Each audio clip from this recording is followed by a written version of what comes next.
শান্ত শহরে হঠাৎ করে ঘটতে থাকে এক ভয়ঙ্কর কিডন্যাপিং। প্রথমে একটি তরুণী মেয়ে একদিন নিখোঁজ হয়ে যায়। পুলিশ, প্রশাসন এবং তার পরিবার এবং এক ডিটেকটিভ সবাই এক হয়ে খুঁজতে থাকে সেই মেয়েকে। আর এরপর একের পর এক রহস্য উন্মোচন হতে থাকে, কিন্তু অপরাধী যেন এক ধাপ এগিয়ে থাকে। পুলিশ চেষ্টা করে, কিন্তু তারা বুঝতে পারে না কিডন্যাপিং এর পেছনে কি রয়েছে আর কি গভীর ষড়যন্ত্র চলছে। সময় দ্রুত চলে যাচ্ছে, আর এরই মধ্যে গ্রাম থেকে একের পর এক মেয়ে বউ উধাও হয়ে যাচ্ছে। পুলিশ চেষ্টা করে রহস্য উন্মোচন করার, কিন্তু পারে না। আর এখন প্রশ্ন একটাই, মেয়ে উদ্ধার হবে তো, নাকি অপরাধীরা সবকিছু ধ্বংস করে ফেলবে? এরপর যত সময় যাচ্ছে আর রহস্য তত গভীর হচ্ছে। তো চলুন বেশি না বলে শুরু থেকে শুরু করি। হ্যালো ফ্রেন্ড, আজ আমরা দেখব এই বছরে মুক্তিপ্রাপ্ত একটি তেলেগু ক্রাইম থ্রিলার মুভি, যার নাম ক্রান্তি। গল্পের শুরুতে একটি স্টেশনকে দেখানো হয়, যেখানে একজন ব্যক্তি অভিযোগ করে যে তার মেয়ে গত রাত থেকে নিখোঁজ। সে প্রতিদিন অফিস থেকে রাত 9টার মধ্যে বাড়ি ফিরে আসতো, কিন্তু গতকাল আসেনি। তারা সর্বত্র খুঁজে দেখেছে, কিন্তু কোথাও মেয়েটির খোঁজ পায়নি। পুলিশ ইন্সপেক্টর মেয়েটির বিস্তারিত তথ্য নেয়, কিন্তু কোনো তদন্ত শুরু করে না। পুলিশ অফিসার সেই ব্যক্তিকে বাইরের বেঞ্চে বসতে বলে, যেখানে আরেকজন লোক আগে থেকেই বসেছিল, যিনি বলেন আমার মেয়েও গতকাল থেকে নিখোঁজ, কিন্তু পুলিশ কোনো পদক্ষেপই নিচ্ছে না। এই বলে সেই ব্যক্তি উত্তেজিত হয়ে পড়ে। আর তখনই সেখানে আর একজন লোক আসে এবং বলে আমার মেয়েও 2 সপ্তাহ ধরে নিখোঁজ, কিন্তু পুলিশ আজ পর্যন্ত কোনো তদন্ত করেনি, এমনকি কাউকে জিজ্ঞাসাবাদ পর্যন্ত করেনি। এবার এইসব দেখে মনে হচ্ছে এই গ্রামের অনেক মেয়েরাই এইভাবে রহস্যজনকভাবে নিখোঁজ হয়ে গেছে। পরের দৃশ্যে মুভির নায়ক রামকে দেখানো হয়, যে জগিং করছিল। তখন তার বন্ধু সেখানে আসে এবং তাকে তাড়াতাড়ি তার বাড়িতে যেতে বলে। যেতে যেতে সে বলে আমার বাড়িতে একটা অনুষ্ঠান হচ্ছে, আর পুরো বাড়ি আত্মীয় স্বজন দিয়ে ভরে গেছে। আমি আমার মেয়ের জন্য একটি নতুন সোনার চেন কিনে এনেছিলাম। আর যখন তাকে আমি সোনার চেনটা দিতে যাই, ঠিক তার আগেই আমার একটা ফোন কল আসে, আর তাড়াহুড়োয় আমি সেই চেনটি টেবিলে রেখে চলে যাই। যখন আমি ফিরে আসি তখন দেখি চেনটি উধাও। এখন আমি বুঝতে পারছি না কোন আত্মীয় সেটা চুরি করেছে, আর আমি একটা চেনের জন্য কারো মন খারাপ করতে চাই না।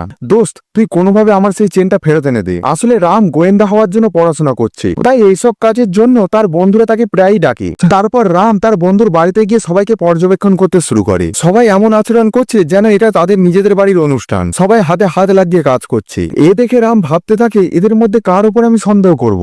এরপর সে কিছুক্ষণ ভেবে তার বন্ধুকে বলে আমি যা যা বলি তুই গিয়ে তোর স্ত্রীকে তাই তাই বল। আর তার বন্ধু ঠিক তাই করে। কিছুক্ষণ পর ভয় পেয়ে উদ্বেগ নিয়ে তার স্ত্রী বাইরে এসে কাঁদতে কাঁদতে সবাইকার সামনে বলে আমার স্বামী আমার মেয়ের জন্য একটা সোনার চেন কিনে এনেছিল, কিন্তু আমি মনে করতে পারছি না যে সেই চেনটা আলমারিতে রেখেছিলাম নাকি টেবিলের ওপর, আর এখন আর চেনটি আমি খুঁজে পাচ্ছি না। আর এতে রেগে গিয়ে আমার স্বামী আমাকে অনেক খারাপ খারাপ কথা বলেছে। তখন অন্য মহিলারা বলে তুই তো দায়িত্বহীন মেয়ে রে, এত দামি সোনার চেন কোথায় রেখেছিস ভুলে গেছিস? আর এরপর তোর স্বামী তোর উপর চিল্লাবে না তো কি তোকে ভালোবাসবে? তখন তার স্ত্রী বলে না দিদি, চেনটা সোনার ছিল না, সেটা ছিল সিটি গোল্ডের। তখন একটা মহিলা ভিড় থেকে আলাদা হয়ে একটা চেন বের করে দেখে যে সেটা কি আসল সোনা নাকি নকল। তখন রাম জানলাতে চিৎকার করে বলে ওটা আসল সোনা দিদি, আপনাকে ধরতে আমরা মিথ্যা বলেছিলাম, আর কোনো উপায় ছিল না। তখন মহিলা একটু হোঁচট খেয়ে বলে সরি, এবং তারপর চেনটি ফিরিয়ে দেয় এবং চুপচাপ রুম থেকে বেরিয়ে যায়।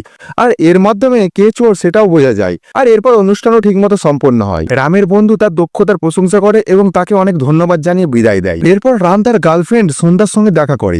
সন্ধ্যা বলে কাল তুমি আমার বাবার সঙ্গে বিয়ে নিয়ে কথা বলতে আসবে, কিন্তু রাম এখন বিয়ে করতে চায় না, কারণ সে এখন চাকরি বাকরি করে না। কিন্তু সন্ধ্যা তাকে যা হোক করে রাজি করিয়ে ফেলে এবং বলে কাল সকাল 11টা নাগাদ তুমি স্ট্যাচুর কাছে এসে দেখা করবে, তারপর আমি এবং তুমি একসঙ্গে আমার বাবার সঙ্গে কথা বলতে যাব। পরবর্তী দিনে সমুদ্রের কাছে একটি ব্রিজ দেখানো হয়, যেখানে একটি সাদা রঙের গাড়ি এসে থামে এবং গাড়ির ভেতর থেকে এক ব্যক্তি বের হয় এবং গাড়ির ডিকি থেকে একটি বস্তা বের করে জলের মধ্যে ফেলে দেয়। বস্তার উপর অনেক রক্ত লেগেছিল। পরের দিন রাম ঠিক 11টা নাগাদ সন্ধ্যার বেলা জায়গায় পৌঁছে যায়, কিন্তু সেখানে প্রচুর ভিড় ছিল। তো কি হয়েছে সেটা দেখতে রাম এগিয়ে যায়। ভিড়ের মধ্যে ঢুকে গিয়ে সে দেখে একটি বস্তার মধ্যে সন্ধ্যার মৃতদেহ পড়ে আছে। এটা দেখে সে তো চমকে যায়। আসলে কাল যে ব্যক্তি জলের মধ্যে বস্তা ফেলেছিল, আসলে সেই বস্তার মধ্যে সন্ধ্যার লাশ ছিল। আর সেই বস্তা ঢেউয়ের মধ্যে ভাসতে ভাসতে এখানে এসে পৌঁছে যায়। আর এর কিছুক্ষণ পর পুলিশও এসে পৌঁছায় এবং মৃতদেহটিকে অ্যাম্বুলেন্সে নিয়ে চলে যায়। রাম তো একবারে ভেঙে পড়ে। পুলিশ তদন্তে জানতে পারে যে সন্ধ্যাকে অপহরণ করা হয়েছিল এবং তারপর একাধিক পুরুষ তাকে ধর্ষণ করে এবং তারপর তাকে খুন করে। কিন্তু অপহরণকারী কে ছিল এবং সন্ধ্যার খুন কেন করেছে, এটা এখন পুলিশকে খুঁজে বের করতে হবে। এই ঘটনার পর রাম একদম ডুবে যায় গভীর দুঃখে। সে কারোর সাথে কথা বলে না, কিছু করতে চায় না। প্রায় সে একা একা শহরে বিভিন্ন জায়গায় ঘুরতে থাকে। সে সেই জায়গায় গিয়ে সারাদিন বসে থাকে যেখানে রাম এবং সন্ধ্যা একসাথে সময় কাটাতো। হতো। এরপর রামকে ডিপ্রেশন থেকে বের করার জন্য তার মা তাকে একটি থেরাপিস্টের কাছে নিয়ে যায়। তারপর ডাক্তার রামের মাকে তার জীবনের একটি বাস্তব ঘটনা বলছিল। ডাক্তার রামকে গল্পটি শুনতে বলে। তিনি বলেন একটি মেয়ে তার প্রতিবেশী এক ছেলের সঙ্গে প্রেম করত এবং প্রতিদিন নিজের ঘরের বারান্দা থেকে তাকে দেখতো, কিন্তু একদিনও যদি সেই মেয়ে সেই ছেলেকে না দেখতে পেত, সেই মেয়ে খুব শূন্য শূন্য অনুভব করত। এরপর তাদের প্রেমের ব্যাপারে যখন তাদের বাবা মা জানতে পারে, তখন তারা দুই পরিবারের মধ্যে একটি বিল্ডিং বানিয়ে দেয় যাতে তারা একে অপরকে দেখতে না পায়। এর ফলে সেই মেয়েটি তার প্রেমিকাকে দেখতে পেত না। এরপর দিন কাটতে থাকে এবং একদিন সেই মেয়ে তার দৃষ্টিশক্তি হারিয়ে ফেলে। এরপর তার পরিবার যখন সেই মেয়েটিকে ডাক্তারের কাছে নিয়ে যায়, তখন তিনি জানায় যে সে প্রতিদিন তার প্রেমিককে দেখতে দেখতে অভ্যস্ত হয়ে গিয়েছিল, কিন্তু যখন সে বুঝতে পারলো যে সে আর কখনো সেই ছেলেকে দেখতে পাবে না, তখন তার মস্তিষ্কের কিছু অংশ কাজ করা বন্ধ করে দিল এবং এর ফলে তার দৃষ্টিশক্তি চলে যায়। আর এটা শুধু প্রেমের ক্ষেত্রেই হয় না, একজন মাতাল লোক যে প্রতিদিন মদ না খেলে থাকতে পারে না, যদি একদিনও সে মদ না পায় তবে সেই দিন তার মন খারাপ হয়ে যায়। ঠিক তেমনই আপনার ছেলেও সেই মেয়েটির সঙ্গে থাকতে থাকতে অভ্যস্ত হয়ে গেছে, কিন্তু এটা এখন শুরুর পথে আছে। আর আপনাকে এখন এমন কিছু করতে হবে যাতে সেই মেয়েকে সে ভুলে যায়, তবেই আপনার ছেলে সুস্থ হয়ে উঠবে। এর পরের দিন রামের বাড়িতে এক আত্মীয় আসে যার নাম বিনীতা। সে রামের সঙ্গে কথা বলার চেষ্টা করে, কিন্তু রাম তাকে ইগনোর করে সেখান থেকে চলে যায়। আসলে রাম সন্ধ্যাকে ভুলতে পারছিল না, আর সত্যিটা সে মানতে পারছিল না এবং তার চারপাশে শুধু সে সন্ধ্যাকেই দেখতে পাচ্ছিল। এর পরের দিন রামের প্রতিবেশী রামিয়া তার বাড়িতে আসে। রামিয়া জানায় যে তার ভাই একটি দুর্ঘটনায় মারা গেছে এবং সে রামকে নিজের ভাই হিসেবে মানে। এই বলে সে তাকে রাখিও পড়ায়, কিন্তু রাম তার সঙ্গে কোনো আবেগী সম্পর্ক রাখতে চায় না, তাই সে চুপচাপ ঘরের মধ্যে চলে যায়। রামের মা রামিয়াকে বলে সে শিগগিরই ঠিক হয়ে যাবে, তুমি চিন্তা করো না, এই বাড়িকে তোমার নিজের বাড়ি মনে করো, তুমি যখন ইচ্ছে তখন আসতে পারো। কিছুদিন পর রামের জন্মদিন আসে, কিন্তু সেই দিনই রামিয়া হঠাৎ গায়েব হয়ে যায়। রামিয়ার বাবা পুলিশ স্টেশনে অভিযোগ করে, কিন্তু পুলিশ তদন্ত শুরু করে না। পরে রামিয়ার বাবা পুলিশকে কিছু টাকা দেয়, তখন সেই ইন্সপেক্টর বলে আপনি যদি আগে টাকা দিতেন তাহলে আমরা অনেক আগে তদন্ত শুরু করতাম এবং আপনার মেয়েকে অনেক আগেই ফিরিয়ে আনতাম। তাও কোনো ব্যাপার না, দেরি হয়েছে তো কি হয়েছে, এখন নিশ্চয়ই আমরা তাকে খুঁজে বের করবো।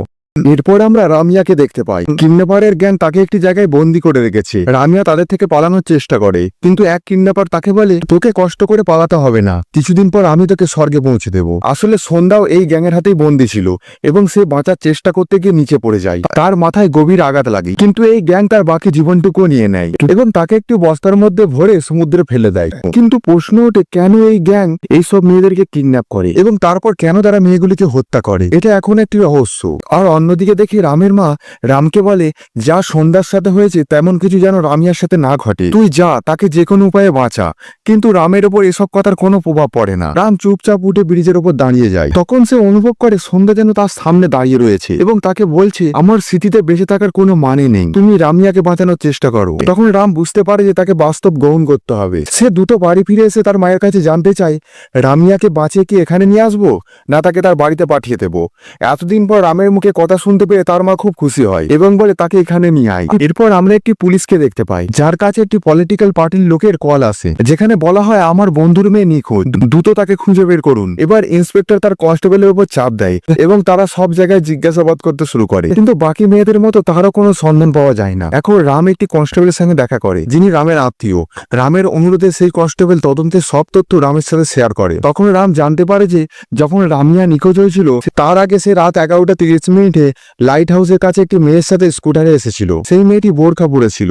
যেহেতু স্কুটারটি রামিয়ারই ছিল তাই পুলিশ রিপোর্টে লিখেছে মেয়েটাও রামিয়াই ছিল, আর তাদের লাইট হাউসের ক্যামেরাতেও দেখা গিয়েছিল এবং তারই মাধ্যমে পুলিশ এই তথ্য জানতে পারে। কিন্তু রাম জানতো যে রামিয়ার কোনো বয়ফ্রেন্ড নেই, তাই রাতের বেলায় এমন সময় বোরখা পরা অবস্থায় একটি মেয়ের সাথে লাইট হাউসের কাছে আসার কি দরকার ছিল। কনস্টেবল বলে আসলে আমরা ওই জায়গা থেকে রামিয়ার ওড়নাও পেয়েছিলাম, এর মাধ্যমে নিশ্চিত হওয়া যায় যে ওটা রামিয়াই ছিল। আর একটা কথা, লাইট হাউসের কাছে একটি গ্রাম আছে, তবে আমি একা সেখানে তদন্ত করতে যেতে পারবো না, তার জন্য স্পেশাল ফোর্সের প্রয়োজন। রাম বলে স্পেশাল ফোর্সের কি দরকার, আমার কাছে আমার বন্ধুর ফোর্স আছে না। রাম তার বন্ধুদের নিয়ে ওই গ্রামে গিয়ে তদন্ত শুরু করে। রাম এবং তার বন্ধুরা গ্রামটি ঘুরে দেখে, কিন্তু তারা কোনো ছোটখাটো প্রমাণ পর্যন্ত পায় না। ঠিক তখনই রামের এক বন্ধু একটু দেরিতে আসে। যখন রাম তার বন্ধুর থেকে কারণ জানতে চায়, সে বলে সরি বন্ধু, ট্রাফিকে আটকে পড়েছিলাম। এখন রাম একটা কিছু চিন্তা করে এবং কোনো কিছু চিন্তা না করে বাইক নিয়ে লাইট হাউসের কাছে চলে যায় এবং সেখানে দাঁড়িয়ে থাকে। এরপর রাম বিনীতাকে ফোন করে জানতে চায় রামিয়া শেষবার তোমার সাথে কখন কথা বলেছিল। বিনীতা বলে আমি আর রামিয়া তোমার জন্মদিনে তোমাকে সারপ্রাইজ দিতে গিফট কিনেছিলাম। আমরা দুজনেই ঠিক রাত 12টায় তোমাকে সারপ্রাইজ দেওয়ার জন্য সিদ্ধান্ত নিয়েছিলাম। এই ব্যাপারে আমরা ফোনে আলোচনাও করেছিলাম এবং তখনই শেষবার আমি তার সাথে কথা বলেছিলাম। এরপর রাম বলে যদি তোমার ফোনে কল রেকর্ডিং হয়ে থাকে তাহলে আমাকে পাঠিয়ে দাও। এরপর রাম সে গিফট শপে যায় যেখান থেকে রামিয়া গিফট নিয়েছিল। সেই দোকানদার বলে রামিয়া 9টা থেকে 9টা 30-এর মধ্যে এসে গিফট নিয়ে চলে যায়। এখন রাম তার বাইক নিয়ে রাস্তায় বেরিয়ে পড়ে আর তার সাথে রামিয়া এবং বিনীতার ফোনের কল রেকর্ডিং শোনে। সে বুঝতে পারে যদি রামিয়া এবং বিনীতা রাত 12টায় আমাকে সারপ্রাইজ দিতে চেয়েছিল তাহলে এর মধ্যে রামিয়া কিভাবে এক ছেলের সাথে পালিয়ে যেতে পারে। রাম ভাবতে থাকে পুলিশের তদন্তে কিছু একটা ভুল হচ্ছে। তারপর সে একটি চৌরাস্তায় এসে পৌঁছায় আর এরপর তার বন্ধুরা সেখানে আসে। রাম তাদের বলে এই জায়গা থেকে লাইট হাউসে পৌঁছাতে মাত্র 15 থেকে 20 মিনিট সময় লাগে। রামিয়া 9টা 30-এ গিফট কিনে বের হয়েছিল কিন্তু পুলিশের রিপোর্ট অনুযায়ী তাকে 11টা 30-এ লাইট হাউসের ক্যামেরায় দেখা গেছে। তাহলে ওই মাঝখানে 2 ঘন্টার মধ্যে কি ঘটেছিল এটা আমাদের খুঁজে বের করতে হবে। এরপর রাম সেই ফোনের রেকর্ডিং আবারও মনোযোগ দিয়ে শুনতে শুরু করে। হঠাৎ সে লক্ষ্য করে যে রামিয়া কল কাটার আগে তার ব্যাকগ্রাউন্ডে কিছু আওয়াজ শোনা যাচ্ছে। এরপর সে অডিওটি তার সিস্টেমে আপলোড করে এবং 3টি লেয়ারে ভাগ করে দেয়। প্রথম লেয়ারে রামিয়ার আওয়াজ শোনা যায় আর দ্বিতীয় তৃতীয় লেয়ারে ব্যাকগ্রাউন্ডে শব্দ শোনা যায় যার মধ্যে কিছু মানুষের আওয়াজ এবং গাড়ি ঘোরানোর শব্দ শোনা যাচ্ছে। রাম অনুমান করে যে এইগুলো কিডন্যাপারের আওয়াজ হতে পারে এবং রামিয়াকে গাড়ি করে কিডন্যাপ করা হয়েছে। আর যদি রামিয়াকে তখন কিডন্যাপ করা হয় তবে 11:30টার সময় লাইট হাউসের কাছে রামিয়ার স্কুটি নিয়ে কে গিয়েছিল এবং স্কুটারের পেছনে যে মেয়েটি বসেছিল তা কি আদেও রামিয়া? এই সমস্ত প্রশ্নের উত্তর খুঁজতে রাম আরো সিসিটিভি ফুটেজ চেক করে। ফুটেজ জুম করে মেয়েটির বিস্তারিত তথ্য সংগ্রহ করার পর তারা 3জনকে ধরে। এরপর সেই ছেলেরা জানায় একজন ব্যক্তি আমাদের বলেছিল 11:30টার সময় লাইট হাউসের কাছে স্কুটার নিয়ে যেতে একজনকে বোরকা পরতে হবে। আমরা ঠিক তাই করেছিলাম। এর বদলে আমরা 3000 টাকা পেয়েছিলাম, তাই আমরা এটি করেছিলাম। এখন রাম বুঝতে পারে যে কিডন্যাপার পুলিশকে বিভ্রান্ত করতে এমন ভাবে সবকিছু সাজিয়েছে যাতে সবাই ভাবে রামিয়া কোনো ছেলের সাথে পালিয়ে গেছে, যাতে কেস এখানেই ক্লোজ হয়ে যায়। কিন্তু রাম তার তদন্ত চালিয়ে সঠিকভাবে সবকিছু বের করে ফেলে। এখন সে বুঝতে পারে রাম এবং সন্ধ্যাকে একই লোক কিডন্যাপ করেছে। এরপর রাম সন্ধ্যার বাড়িতে যায়। সে তার বাবাকে বলে সন্ধ্যা ছিল একটি বুদ্ধিমান মেয়ে, সে নিশ্চয়ই আমার জন্য কিছু প্রমাণ রেখে গেছে, আপনি কি আমাকে তার কিছু জিনিস দিতে পারবেন? সন্ধ্যার বাবা তাকে একটি হ্যান্ডব্যাগ দেয় এবং বলে পুলিশ আমাদের শুধু এটাই দিয়েছিল। রাম সেই হ্যান্ডব্যাগ চেক করে কিন্তু তাতে বিশেষ কিছু পাওয়া যায় না, শুধু সন্ধ্যার মোবাইল ছিল, তাতে আবার চার্জ ছিল না।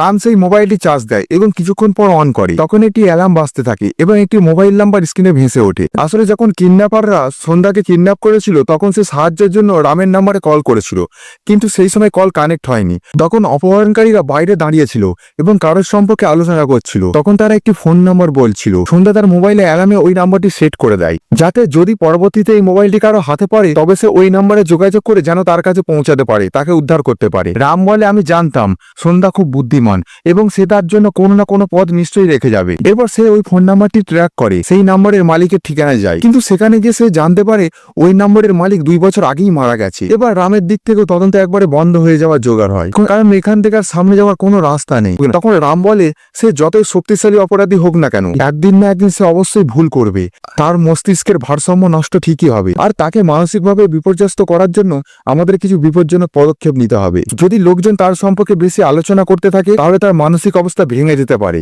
এই পরিকল্পনাটির সঙ্গে রাম লাইট হাউসের কাছে থাকা গ্রামে কিছু মহিলাদের সঙ্গে কথা বলে কিন্তু তারা ভয় পায় যে যদি তারা এই কেসের সাথে জড়িত হয় তাহলে তাদের পরিবার এবং সমাজ তাদের ভুল দৃষ্টিতে দেখতে শুরু করবে। তখন রাম তাদের একটি গল্প শোনায়। একজন ব্রাহ্মণের কাছে একটা হাতির বাচ্চা ছিল যাকে একটি শেকল দিয়ে বেঁধে রাখা হয়েছিল। বাচ্চা শেকলটি ভাঙার অনেক চেষ্টা করছিল কিন্তু তার এত শক্তি ছিল না যে সে শেকলটি ভাঙতে পারে।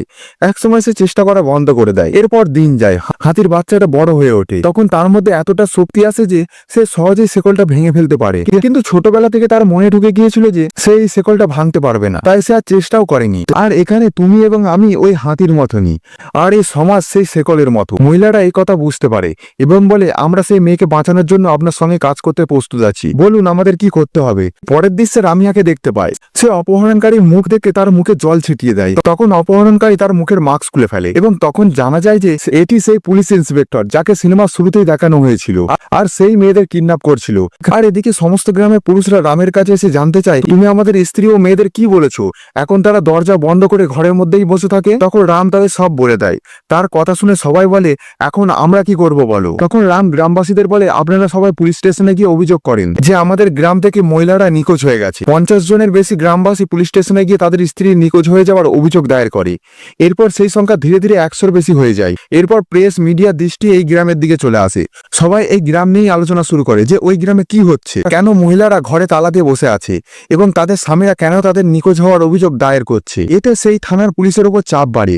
ওপর থেকে অর্ডার আসে যে মেয়েগুলোর নিখোঁজ হয়ে যাওয়ার কেস দ্রুত সমাধান করো। রাম প্রেস এবং মিডিয়ার সামনে গিয়ে প্রশ্ন করে, এখানে কি মহিলারা নিরাপদ? মিডিয়ার লোকেরা তার উত্তর দেওয়ার বদলে উল্টে তাকেই প্রশ্ন করে, আপনি কি মনে করেন? তখন রাম বলে, তার উত্তর আপনাদের কাছেই আছে। আপনারা তো সবাই মিডিয়া থেকে এসেছেন, আপনাদের মধ্যে কোনো মেয়ে রিপোর্টার নেই কেন? তাদের মধ্যে একজন বলে, এখন তো রাত, তাই কোনো মেয়ে রিপোর্টার আসেনি। তখন রাম বলে, তার মানে একমাত্র দিনের বেলায় মেয়েরা কাজ করতে পারে? এর কারণ কি? এর কারণ হচ্ছে সেফটি। যাই হোক, এসব বললে অনেক কথা বলা হবে, চলো এই কেসের ব্যাপারে বলি।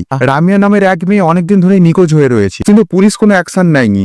আর শুধু রামিয়া নয়, তার আগে অনেক মেয়ে নিখোঁজ হয়ে গেছে। এইসব বলে সে মিডিয়াকে ফটো দেখায়, তার সঙ্গে তার নাম্বারও বলে, আর বলে যদি কেউ এদের মধ্যে কাউকে দেখতে পাও আমাকে ফোন করে জানাবে।